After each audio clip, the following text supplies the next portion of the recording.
This is Crystal Fenn from MedPage Today.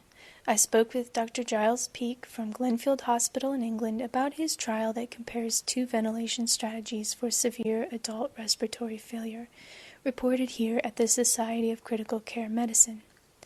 Dr. Peak, you found that extracorporeal membrane oxygenation, or ECMO, improved mortality and severe disability at 6 months compared with conventional mechanical ventilation. Was it important to show both components? We showed our hypothesis to be true, that we improve survival without severe disability, so that's the important thing. The reason we used a composite endpoint was because we didn't feel that it was useful to create survivors who were severely disabled.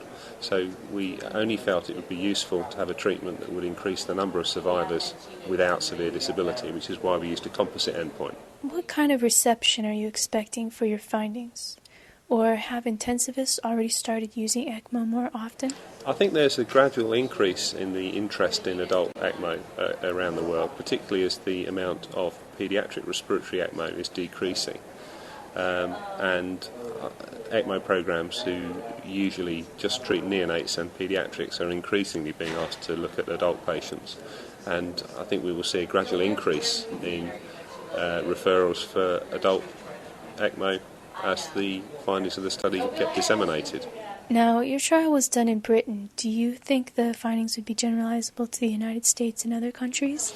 I think that your patients are very similar in the US, and I think that this study is generalizable to any first world healthcare system. In some respects, you've got a different problem than we have in the UK, in that you've got many more ECMO centres per head of population. In the UK we've got 10 times lower population than you have in the US, but we only have 4 ECMO units, of which only 1 does adults. Now our population modelling looks like that we will need 2 or 3 adult ECMO units in the UK to serve a population of 60 million. Now your population in the US is 10 times more than that, but you currently have 100 ECMO units, well over 100.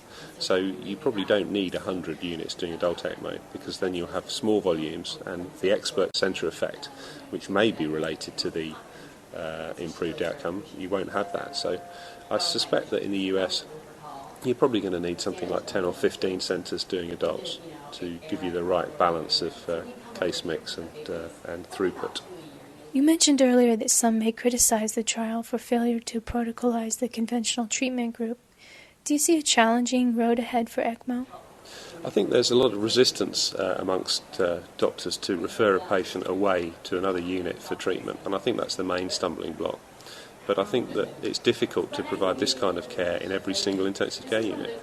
So the main problem really is educating people to refer patients early enough, and for them being brave enough to refer the patient away to another institution.